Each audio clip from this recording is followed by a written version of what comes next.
একদিন বন্ধ থাকার পর বুধবার দুপুর থেকে চাঁপাইনবাবগঞ্জের সোনা মসজিদ স্থলবন্দর দিয়ে ভারত থেকে আলু ও পেঁয়াজ আমদানি আবার শুরু হয়েছে।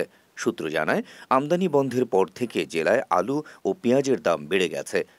গেল ২৪ ঘন্টায় কেজিতে পেঁয়াজের দাম বেড়েছে ১৫ থেকে ২০ টাকা। আলুও ১০-১৫ টাকা বেশি দরে বিক্রি হচ্ছে।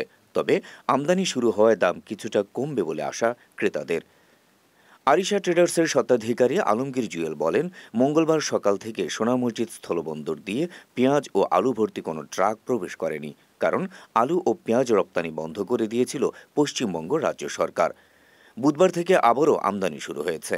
পানামা সোনা মসজিদ পোর্ট লিংক লিমিটেডের পোর্ট ম্যানেজার মাইনুল ইসলাম বলেন, মঙ্গলবার সকাল থেকে পেঁয়াজ ও আলু ভর্তি ট্রাক স্থলবন্দরে প্রবেশ করেনি। দুপুর থেকে আবারও আমদানি শুরু হয়েছে। পানামার ইয়ার্ডে প্রবেশ করেছে পণ্যবাহী ট্রাক।